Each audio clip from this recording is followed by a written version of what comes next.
November. বিষয় মহিলা বিশ্বকাপ ক্রিকেটে চ্যাম্পিয়ন ভারত। ব্যাটে বলে টক্করে নবী মুম্বাইয়ের এই রাত শুধু ক্রিকেটের নয়, বিশ্ব ক্রিকেটের উৎসবে এও এক রাত তখন মেয়েদের। বাড়ির মেয়ে রাতে বাইরে থাকলে যে দেশের কপালে ভাঁজ পড়ে বাবা মায়ের, অথচ গতকাল রাতে সেই মেয়েদের দিকে তাকিয়ে রইল গোটা দেশ। আজ ভারত বিশ্ব চ্যাম্পিয়ন। কাশ্মীর থেকে কন্যাকুমারী আবাল বৃদ্ধ বনিতা আনন্দে আত্মহারা। মাঠে ভারত খেলেছে একটি ইউনিট হিসেবে।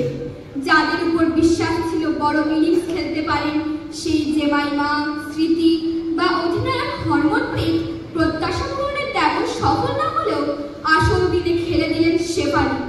সেমিফাইনালের নায়ক যদি হন জেমাইমা রড্রিগেজ, তবে ফাইনালে ম্যাচ উইনিং ইনিংস খেললেন শেফালি বর্মা।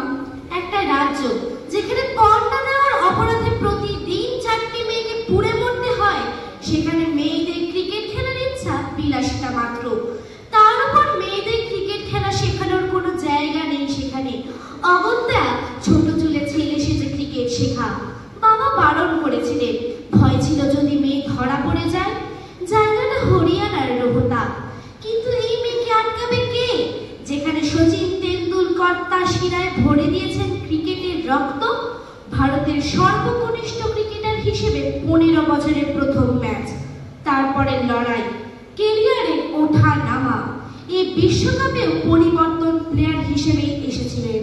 ফাইনালে তার এই 87 রানের ইনিংস মনে রাখার মতো। সাথে বল, হাতে 2টি উইকেট। এখন হরিয়ানা তথা সারা ভারত শেফালির জন্য গর্বিত, ছেলে নয় মেয়ে হিসাবে। এক শেফালিকে দেখে এগিয়ে আসুক অনেক শেফালি, এক শেফালি জন্ম দেবে অনেক শেফালি। আজ অধিনায়ক হরমনপ্রীত খুব খুশি। 2017 সালে বিশ্বকাপ জয় খুব কাছে গিয়ে হারতে হয়েছিল, এবার তিনি জিতলেন। আজ হাসছে ভারতের আবাল বৃদ্ধ বনিতা।